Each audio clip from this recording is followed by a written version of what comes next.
こんにちは。東京から友達が来まして、実は1年半ロンドンにいて初めてウェストミンスター寺院に来ました。アイザック・ニュートンのこの石が今あるんですけども、こんな風に壁だったり床に歴代の王様や女王、それからこういうニュートンだったり著名人だったりが埋葬されています。戴冠式だったり王室行事が行われている場所でもあります。結構たっぷりのツアーで1時間くらいかな、ゆっくり回ることができます。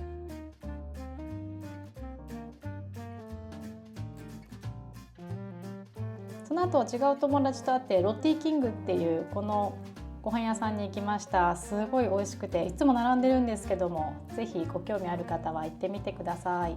そしてその隣にあるブリティッシュライブラリーにも寄ってきました。ここにある前ちょっと説明したマグナカルタだったり音楽家たちの手書きの楽譜だったりが展示してあります。そして今日はロンドンファッションウィークに行きました。お誘いいただいて、実はこの中はブリティッシュミュージアム大英博物館の中になります。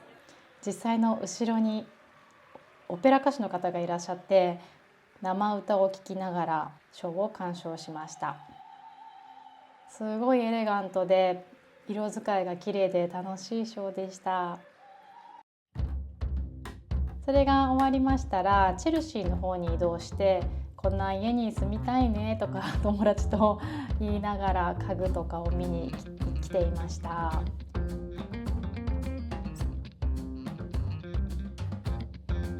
すごく素敵な空間で夢が膨らみますね。そしてその後はラビットっていうご飯屋さんでご飯を食べました。この日はですね JW アンダーソンのファッションショーです。体育館でショーが行われたんですけども、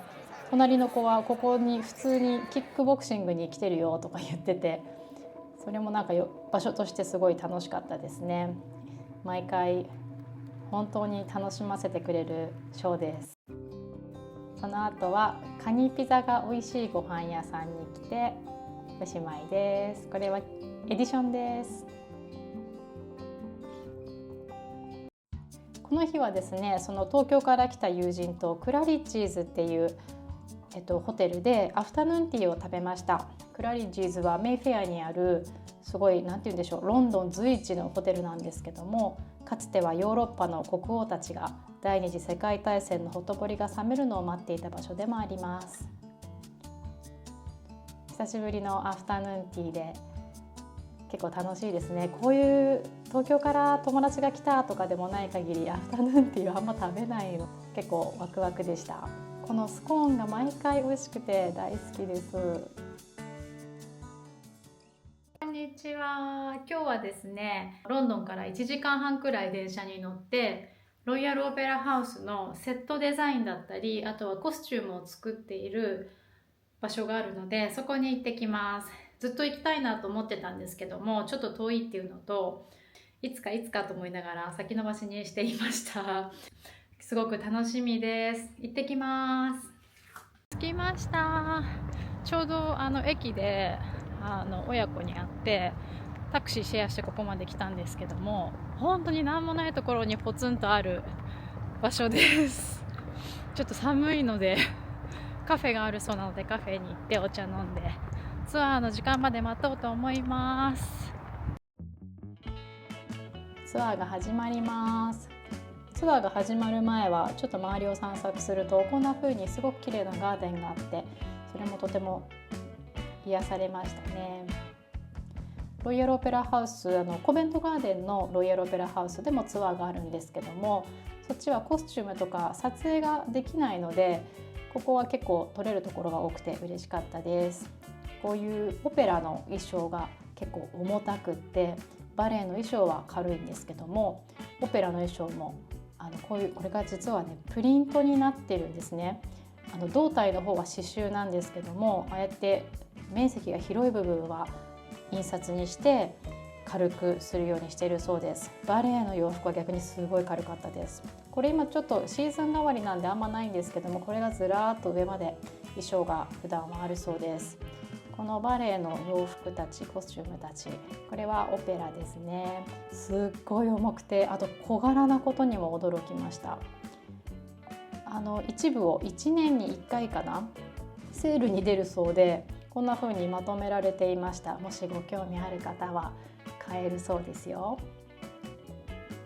いろんな衣装があって、シンデレラの王子様の洋服とかもあって、あ、これ舞台で見たやつ、これがシンデレラの王子様の服なんですけど、これ舞台で見たやつだとか思いながらキャッキャしてましたね。すごい楽しいツアーでした。ちょっとプロダクション、ステージのエリアは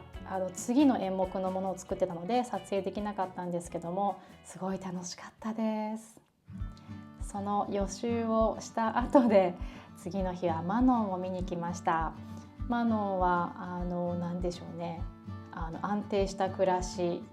か愛に生きるか、どっちにしますかみたいな話なんですけど、すごいざっくり言うと、皆さんはどちらでしょうか。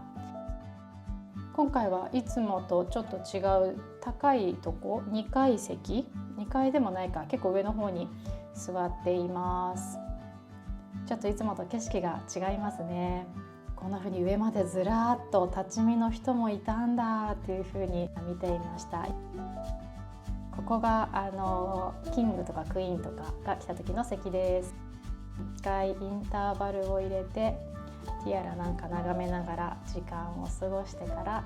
後半が始まります。私このオーケストラの席をこうやって見たのが初めてだったので、それも結構感動しましたね。本当に素敵な演目で、あっという間でしたね。前の方座ってる時は広く見えましたけども、箱の中にいるような感じでレイヤーで見ることができるので、平面よりも上からこうやって立体的にレイヤーも見えるので、それも面白かったです。皆さんまた。